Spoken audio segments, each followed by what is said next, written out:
Tonight, a Global News special presentation, 2021, What Lies Ahead. As America prepares for a transition of power, we are looking for weapons, threats, or explosives. It's been anything but peaceful. Disturbing new details about the intent of the Capitol rioters. How fragile is America's future? And the pandemic, what we've learned about COVID-19's transmissibility. We could have shifted faster to recognizing the importance of aerosols in transmission. How we're tracking the more contagious new variants. Hello, I'm Donna Friesen. The start of a new year always brings hope of new beginnings and fresh starts. Who wasn't ready to turn the page on the pandemic and the politics of 2020? And yet, we may have to brace ourselves for what lies ahead in 2021. The second wave of the coronavirus is worse than the first, and Canada's closest ally and neighbour is bracing for more political violence. Tonight, we're delving into the two biggest stories that are still dominating the world: the pandemic and the instability in U.S. politics. Tuesday, November 3rd, 2020. A presidential election in a pandemic. Americans deciding if President Donald Trump should get a second term in office.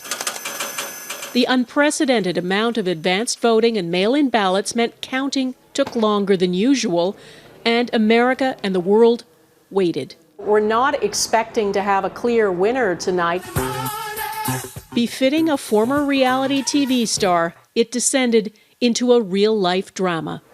As the counts came in, there was no concession. I will not go.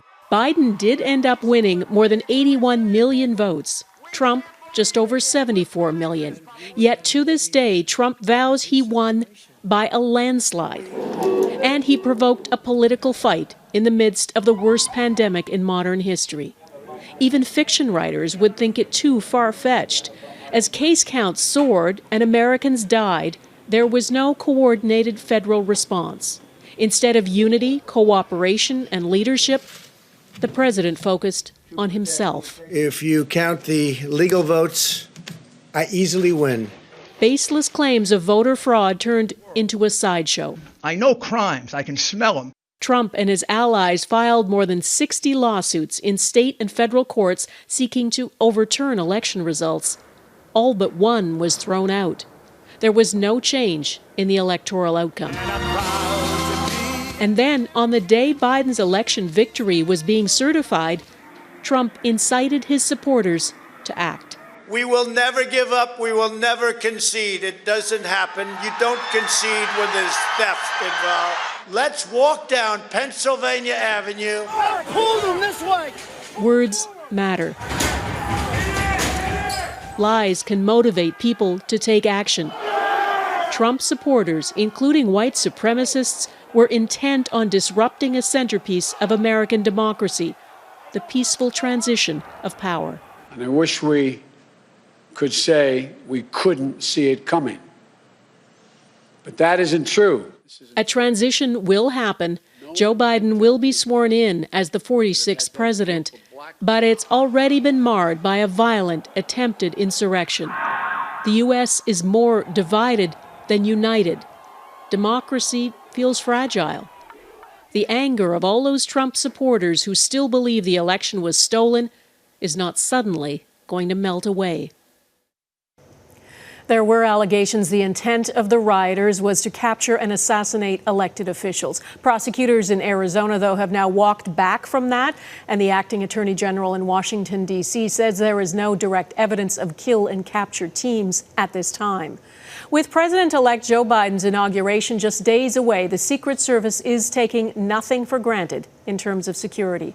Our Washington Bureau Chief Jackson Proskow has been covering U.S. politics for 6 years, right through the Trump administration. Jackson, there is nothing in modern history to compare to this moment, is there? No, Donna, there's really not. And there is such an eerie feeling in this city right now because this is a place that knows how to host big events like the inauguration, how to welcome thousands of people here and how to keep them safe. And the fact that they are changing their trajectory at the last minute and telling people to stay home shows you how serious this is. They call this the Green Zone, an unprecedented security perimeter ringing the U.S. Capitol, the White House, and most of downtown Washington. So you're going to show your badges then? 21,000 troops now patrol the city ahead of an inauguration unlike any in history.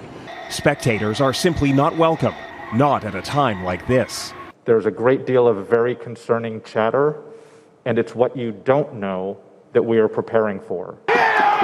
Ominous new details suggest the storming of the Capitol came perilously close to a massacre. USA! Police officers describe coming under violent assault by the mob. Guys were like grabbing gear off my vest. I remember guys chanting, like, kill him with his own gun. There's a probe into whether some members of Congress provided assistance to the rioters. If they aided and abetted the crime,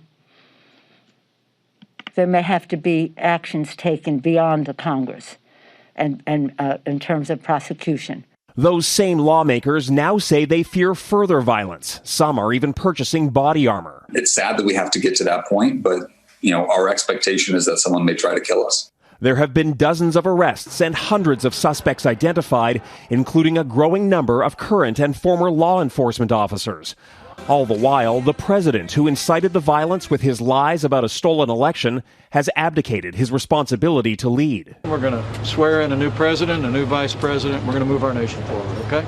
It was Vice President Mike Pence who met the troops guarding the Capitol late Thursday and who placed a congratulatory phone call to his successor, Kamala Harris, something Trump still refuses to do. Back at the Capitol, there's a growing sense of anxiety, not just about the inauguration, but about the days that come after, as America faces a newly awakened threat from within. We certainly have to think about a new posture in the city. So while we are focused on January the 20th, we're also focused on January the 21st and every day thereafter in the nation's capital.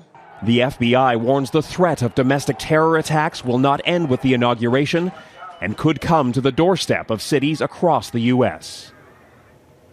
Jackson, presidential inaugurations, as you say, are usually big moments of political theater. They're the centerpiece of American democracy. They're supposed to be moments of excitement and hope. Can you reflect on how different this day will be and the days that follow? Donna, from the outset, this was going to be a different inauguration because of the coronavirus pandemic. And the Biden team had planned to even pause and honor all those who had died because of the virus. They had plans for a scaled-back ceremony from the beginning, nothing that would put people at risk. But then circumstances spiraled beyond their control, brought us to this point where the city is completely fortified. And when you think about the fact that they are telling people to stay away from witnessing the peaceful transfer of power, an American tradition, every 4 years, that tells you how far things have come, how far things have fallen in such a short period of time. The former FBI director James Comey is suggesting that Joe Biden should consider pardoning President Trump the way Gerald Ford pardoned Richard Nixon. Ford said he wanted to end national divisions. Is that notion of pardoning Trump gaining any traction in Washington? As much as there may be a desire to move on from the Trump years, there needs to be some sort of reckoning both through the courts and perhaps in the legislative bodies across this country. And Jackson, just a quick word on the speech Joe Biden will give at the inauguration. What do you think he and his team are weighing as they write that speech? I think it's going to be a message that is both hopeful but also realistic, something that acknowledges the very dark time that this country is in right now, not only because of the threats to its democracy, but because of the ongoing pandemic, which continues to kill roughly 4,000 Americans every single day. All right, Jackson Prosco in Washington. Thanks. With me now from Washington is David Frum. He is senior editor of The Atlantic, former speechwriter for George W. Bush, and author of Trump Apocalypse: Restoring American Democracy. David, thanks for speaking to us today. Can you start by putting into context the moment that we're in? How significant, how unsettling do you think the storming of the U.S. Capitol by Trump supporters has been for America? Since the Civil War, every transition of presidential power in the United States has been peaceful and orderly, as transitions of power are in every advanced democracy. Americans can no longer say that. They no longer have a tradition of a peaceful transfer of power. This was a violent transfer of power in which people who supported the president rushed the Capitol attempted to take hostages and execute people. And one of the people they apparently intended to seize and to harm if they could was Trump's own Vice President, Mike Pence. It is shocking stuff. I know there are images of that mock gallows and noose set up on the grounds of the Capitol. David, what should America's neighbors and allies make of what's happening there? Is it too far-fetched to fear for the future of the United States? Well, the story seems to be on its way to a happier conclusion, that President-elect Biden will take office. The Capitol is secure. There is now an infantry division's worth of troops here to keep an eye on things. Much of the downtown part of the city is blocked off in a way that is almost unprecedented, but certainly very convincing. But you do have to worry about what does America do with this minority of its population who are unreconciled to democracy, to winning and losing, to understanding that elections can be lost as well as won, and that the losers have to accept the result just as much as the winners do. Well, I know you believe the future of the Republican Party depends on making a clean break from Donald Trump, but he did win 75 million votes in November. That is the most in the Republican Party's history, I believe. Trump might be done, but is Trumpism done? And how does the party turn its back on all those voters?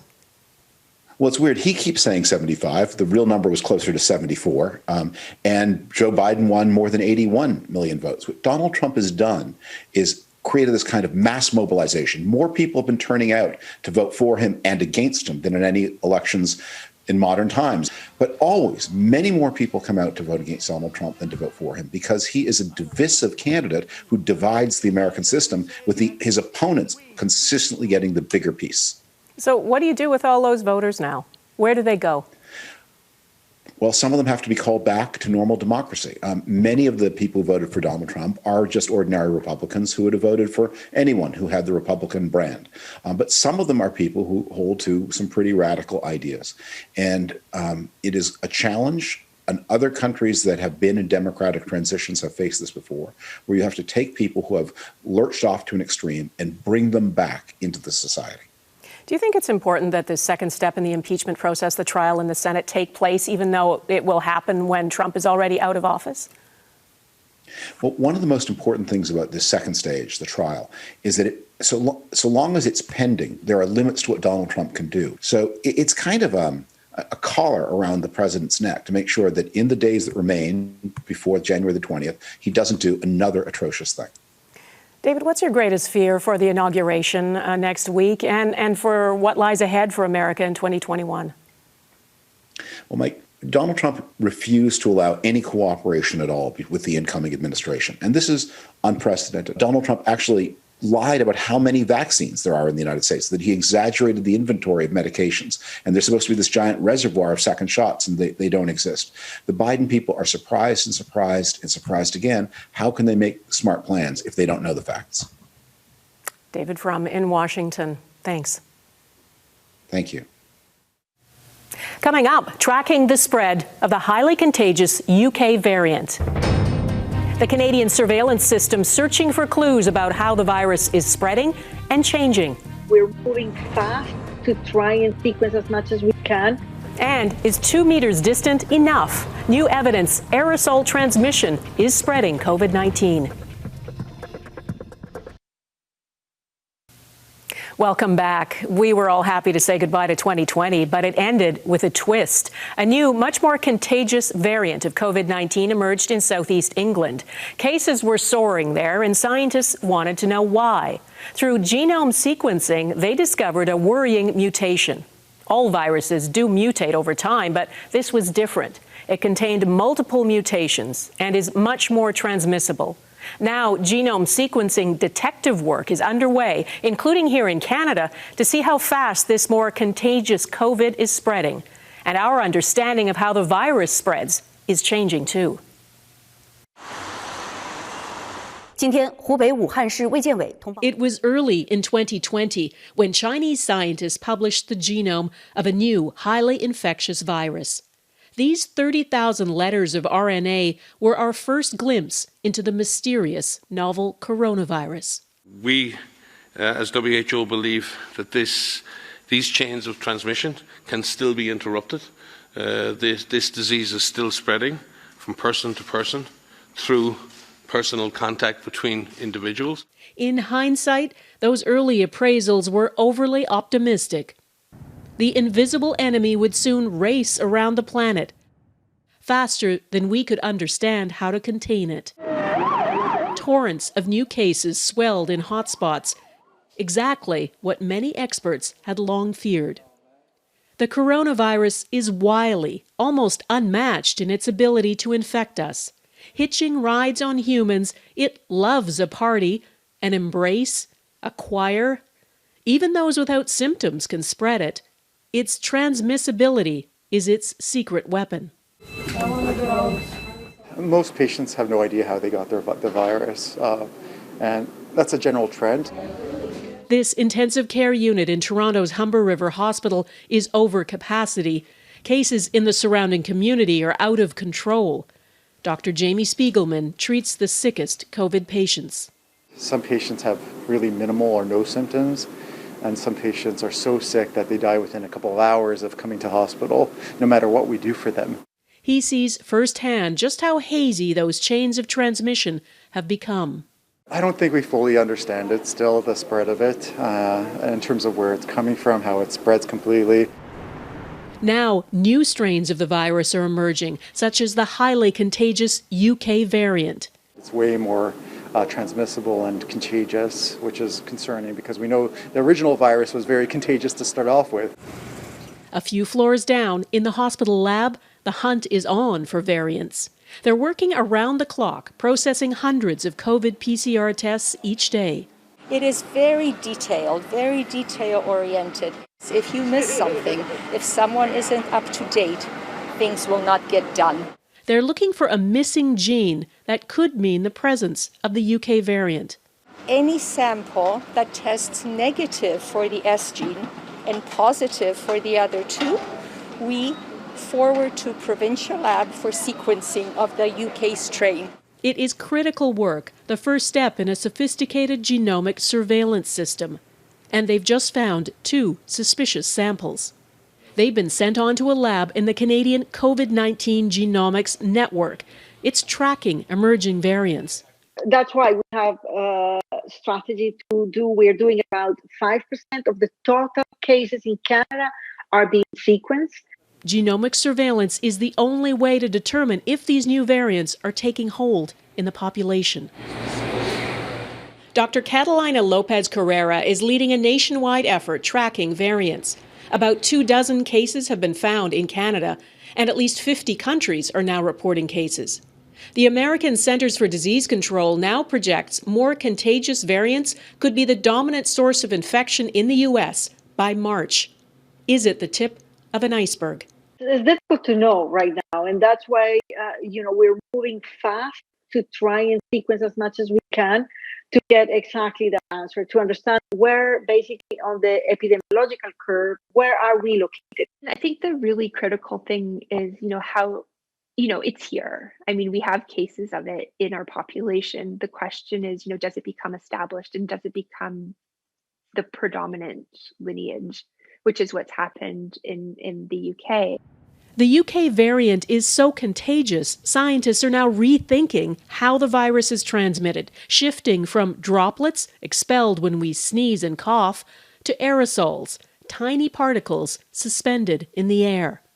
We could have shifted faster to recognizing the importance of aerosols in transmission. Joshua Santarpia is a leading expert in aerobiology. It's about a year ago now. Nobody cared what I did, or even though these kinds of diseases have been around for, millennia.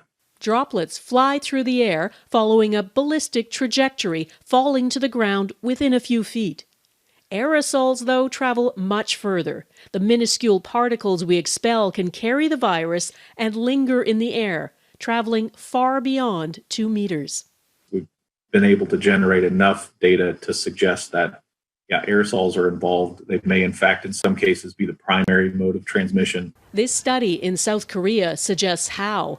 It begins with the mystery of a high school student who caught the virus in Jeonju. The person had not traveled, and the town had not had a positive case in 2 months.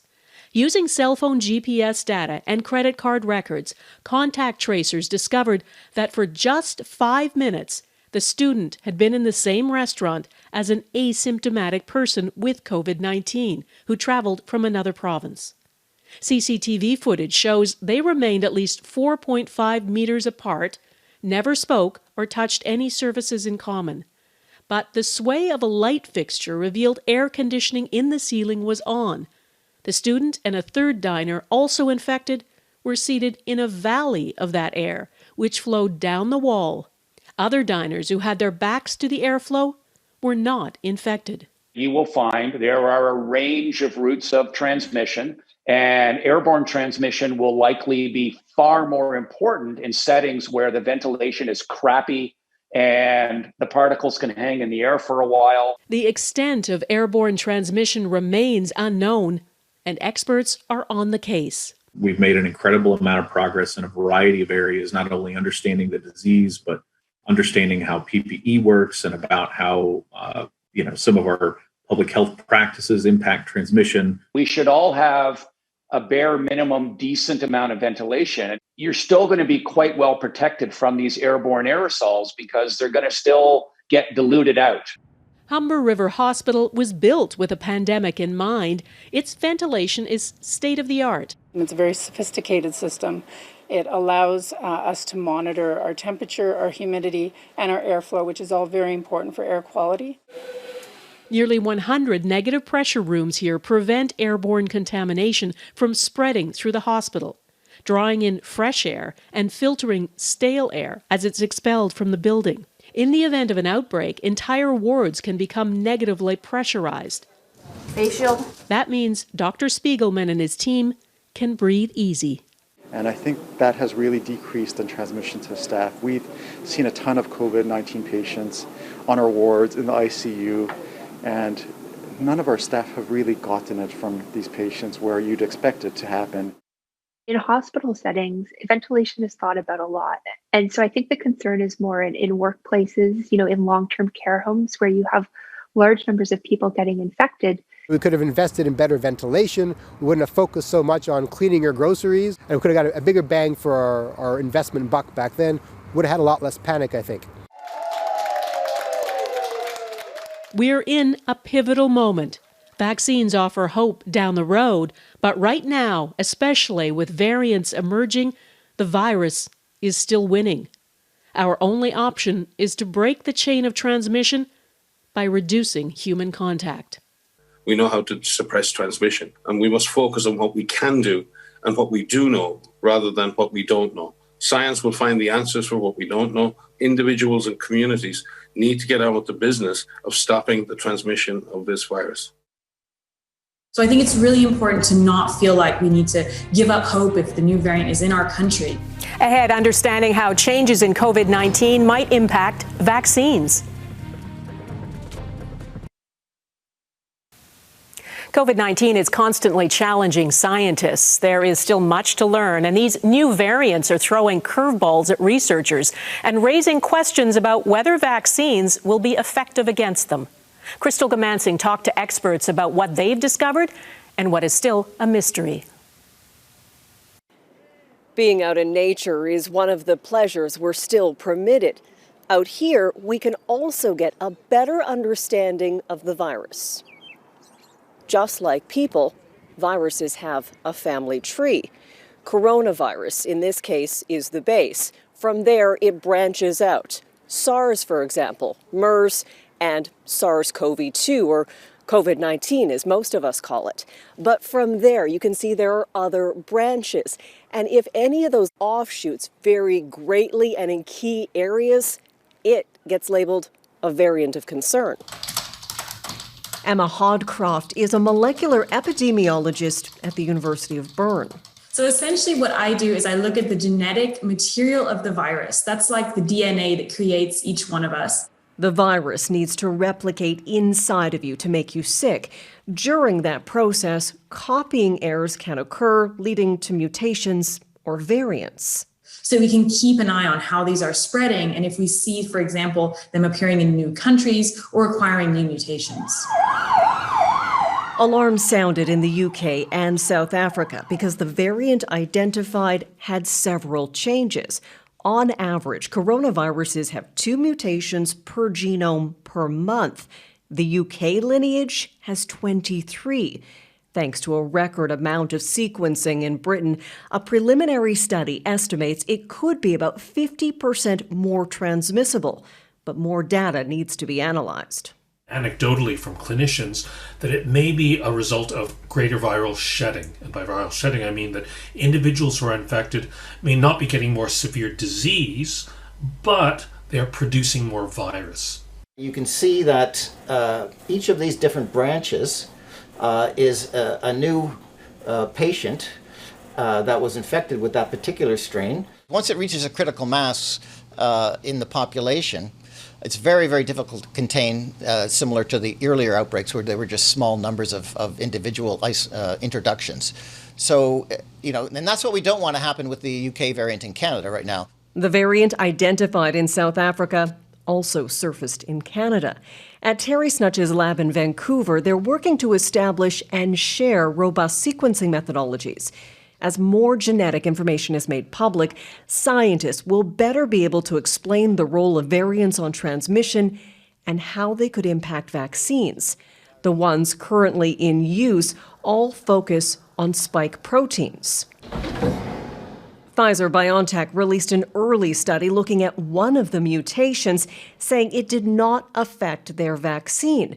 The data shared was met with mixed reviews from infectious disease experts. It's pretty reassuring because when you think about it, when we get vaccinated, we don't make just one antibody. We make a whole repertoire of antibodies, what we call a polyclonal response. And that response is against a whole bunch of areas across the genome, not just this one particular site. We just need to do the experiments properly, use more mutations, all of them ideally, and when we report it, to do it in a robust way, say how many times the experiment was done, show the sort of the rigor of it, because it's not something we can afford to get wrong, really. Ravi Gupta and his colleagues are working up their own study. They'll be using a full list of changes in the protein and testing it against blood samples from vaccinated individuals, along with blood samples from people who have recovered. With new infections and reinfections, the more the virus transmits, the more opportunity it has to evolve. Right now, the priority, according to Gupta and others, is getting the case count down, and any protection is considered beneficial. And our expectation is that the current vaccine will be successful long enough to get us out of this current wave. If we can make it through the summer into the next season, if a new variant occurs then, we'll at least reach the stage where we've gone back to low numbers of cases, low burdens on the health services, for example.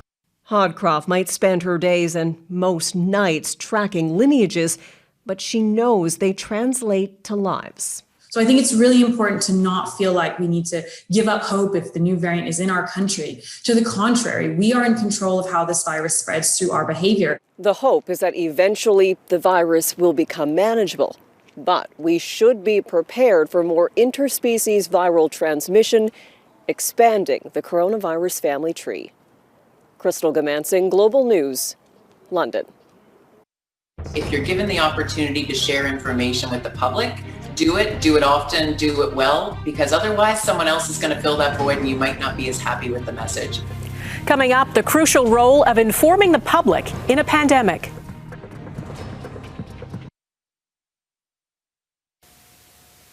For nearly a year now, Global News has been taking your questions about COVID-19 to the experts. Doctors and infectious disease experts who are on the front lines of the pandemic play a vital role in helping all of us understand the virus. Some of them have become household names, even unlikely celebrities. But they are struggling through this just like the rest of us.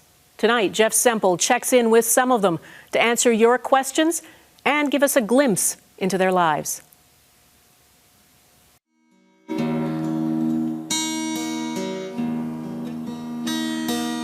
This is a rare moment.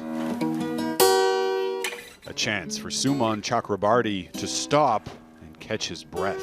Sometimes the biggest thing is that you're on all the time. It's just there's sometimes no time to rest in terms of resting your mind. On a personal level, it's been a tough year. And the past couple of weeks have been some of the toughest. So right now it's 2 that have emerged. Chakrabarti is an infectious diseases physician in Mississauga, just west of Toronto, in one of the hardest hit regions in the country. We have, 1,000 COVID cases, but when you actually see a person's face and you see their story, you hear them, you're able to comfort them and answer their questions. And when it comes to answering complicated questions, it turns out Chakrabarti has a knack. The married father of 2 grew up in southwestern Ontario. As a teenager, he was hospitalized from a kidney disorder, which inspired his interest in medicine. But he also had a passion for teaching. When I was in the first years of med school, I really enjoyed being with medical students and residents. So doing that, I have always naturally gravitated towards teaching of some kind. When COVID-19 arrived last year, anxious Canadians had a ton of questions. And Chakrabarti volunteered to help provide some answers. Here to answer our latest pandemic questions is infectious diseases specialist Dr. Suman Chakrabarti. He's since given countless media interviews and written articles, including this one, calling for action to address the high number of cases amongst his South Asian community. Chakrabarti and his colleagues are also working to translate public health advice. There's so much stuff coming out on a daily basis, information, misinformation. And I think the big thing is to try to not come to conclusions right away. I think it's okay to look at information. When you don't know what's happening, you say so. So all is not lost, and I do think that we can get this under control. I always like to give positive messaging. Nobody likes you finger wagging. There are times where you have to tell people that this is what we need to do, but doing it in a positive way as opposed to insulting people, shaming people. I think with that in mind, you can really be effective at messaging, and I try that every day. And he's not alone.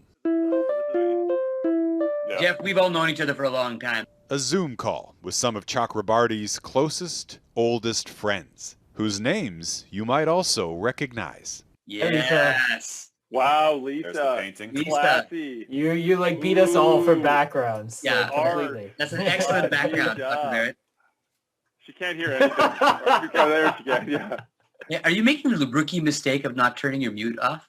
No, I was trying to pretend I was muted. You'll wish I was. Zane Chagla, Isaac Bogosh, and Lisa Barrett, infectious diseases physicians who go way back. They went to school and trained together.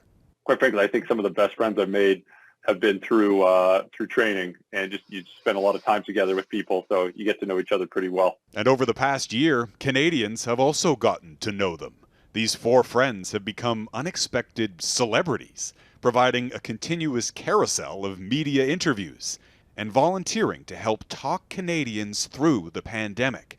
We have to communicate with patients. We also have to communicate with the general public. I think I got some very good advice about 5 years ago from one of my mentors, who said, you know what, if you're given the opportunity to share information with the public, do it often, do it well, because otherwise someone else is going to fill that void and you might not be as happy with the message. And in this pandemic, there's been no shortage of misinformation.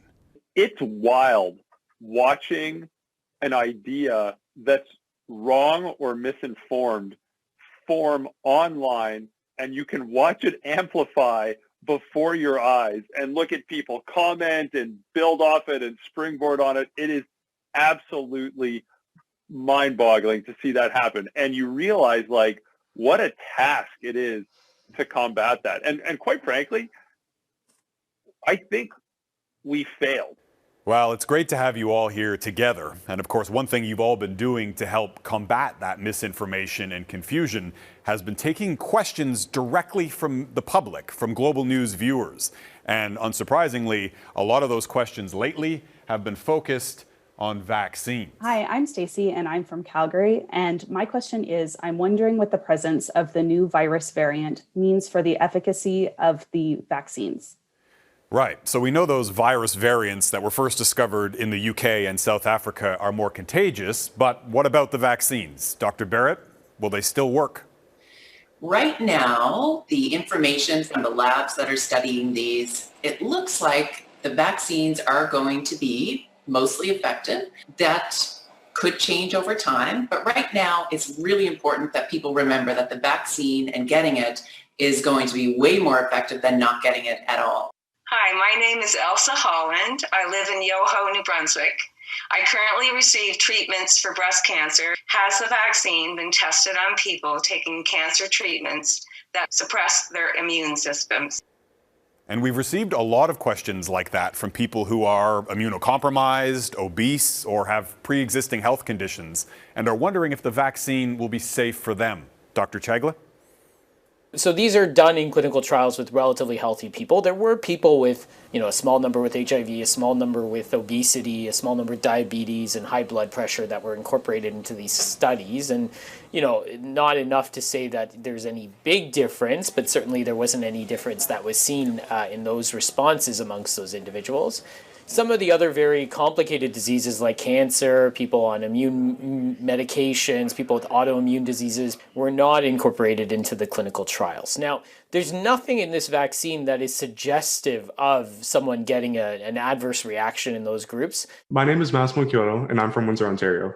My grandparents have been living alone during this pandemic, and my mom has type 1 diabetes. And I was wondering, how will elderly living in their own home or people with chronic conditions like type 1 diabetes be notified that they can receive the vaccine? So over to you, Dr. Bogosh. As a member of Ontario's Vaccine Distribution Task Force, what do you think? It's really dependent on supply.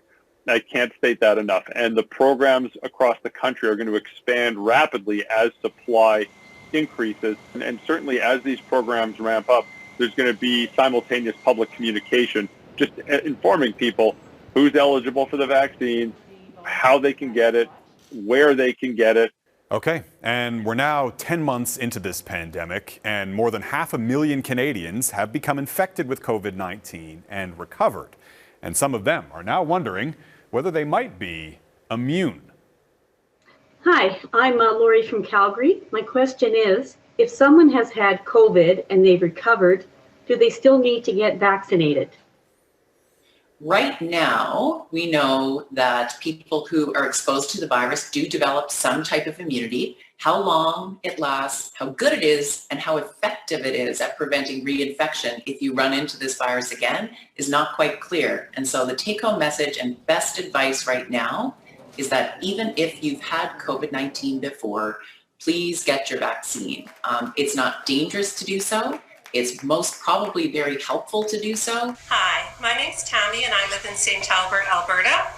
My question today is about hand washing. In this new phase of the pandemic, we don't hear anything about hand washing anymore. I think as time went on and we learned more, it became more apparent that getting COVID from surfaces where it's not impossible to do so, it's not something that's as important. And this is why I'm seeing that when people talk about being very cautious about trying to avoid COVID-19. I note that this often means they're wearing gloves or they're washing their hands a lot, but then at the same time they're in close proximity with other people for prolonged periods of time.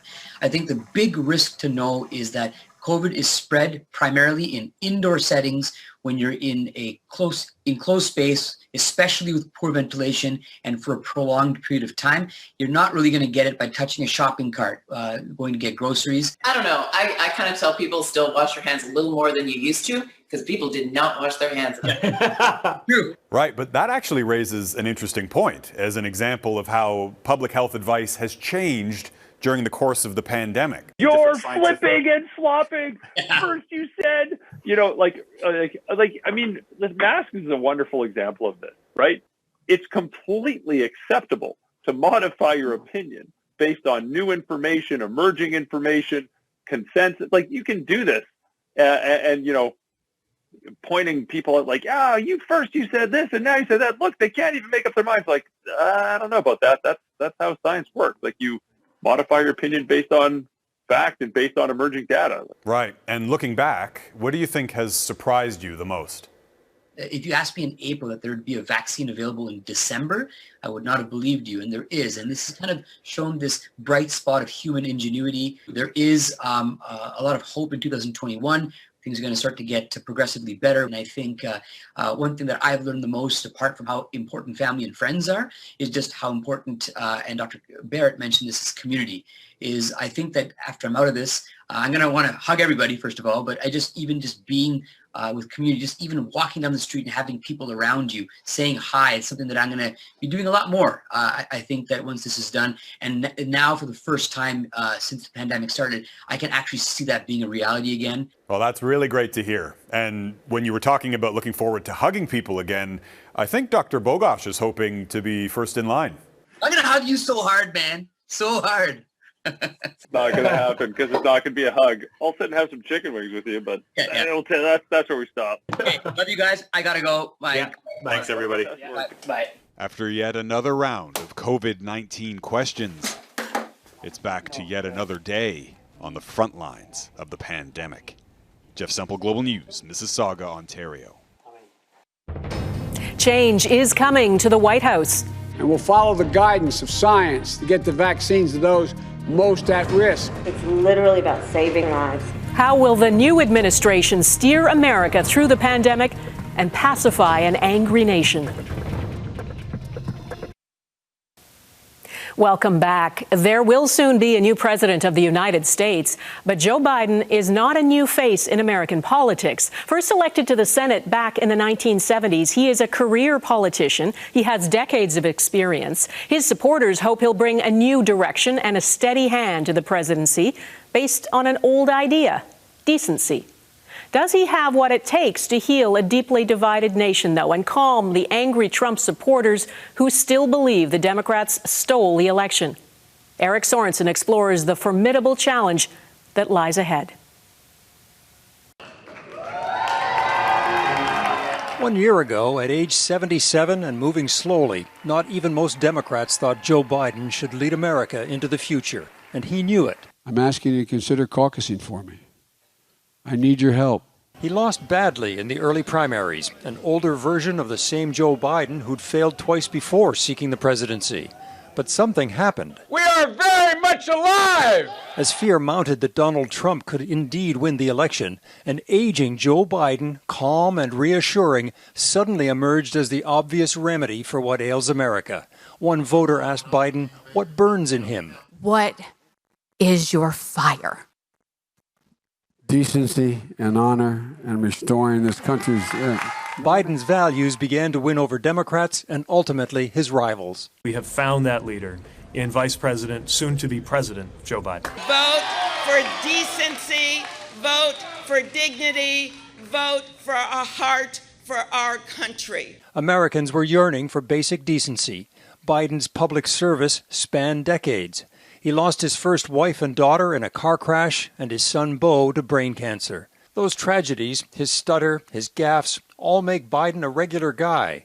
And, says the former ambassador to Canada, a man with a heart. He has the experience of governing, but he also has the experience of humanity and some of the difficult things that humanity brings to many of us. In the wake of social unrest last summer, Biden, who'd witnessed a lifetime of racial injustice, made history by selecting the first woman of color to be the vice presidential nominee. We will act boldly and deal with our challenges honestly. President Trump tried to portray Biden as extreme. Joe Biden is a puppet of the radical left movement. It just didn't wash. Americans have known Joe Biden for too long. They wanted change, but they also wanted stability. They got both. America spoke. We won. We won. Every vote counted. Now, the challenge of stitching a country torn apart back together. We have to put the anger and the demonization behind us. It's time for us to come together as a nation to heal. It's not going to be easy. It hasn't been easy, confronted by defiance from the outgoing president and his supporters. But plans are afoot the moment Joe Biden and Kamala Harris are sworn in. First, the COVID-19 pandemic. I'm ready. Ramp up vaccines with a message that finally mirrors the best science. Wear your masks, get your shots. It is relatively painless. It happens really quickly. Biden faces an economy that has cratered, but narrowly winning the Senate will help fuel his agenda. Biden is going to have a tough time figuring out, what's all broken, but he's going to have a lot of people who are supporting him to turn this thing around. After 4 years of chaos in Washington, Biden is turning to seasoned pros from the Obama years to steady the ship of state. Susan Rice for domestic policy, Tony Blinken for Secretary of State and Foreign Policy, John Kerry on climate change, and of course, Biden himself. He personifies a degree of calm and experience, and as well, because of his experience, a return to competence as well. Folks, we're in a crisis. Biden plans to rejoin the Paris Climate Agreement, a potential major turning point that may accelerate Canada's climate agenda, though it could mean the end of the Keystone XL pipeline. We'll have these differences, but we shouldn't be, we can disagree but not be disagreeable in the process, and just be understanding and not let any one of those disagreements define the relationship. Joe Biden's hard-won experience will seek to reset U.S. relations around the world, while his basic humanity will be needed to help his own country to heal. It's possible to be optimistic about Biden himself and the transition that comes after something as frightening as the Trump presidency. Talk about a time of hurt. That's where America is right now. We're hurting. So who is the right person to lead us now going forward? I think Joe Biden's that guy. Few thought Joe Biden was the right guy a year ago. Now, millions at home and abroad can hardly wait to see his presidency get started. Eric Sorensen, Global News. Lots of uncertainty lies ahead in 2021. I'm Donna Friesen. Thanks for watching.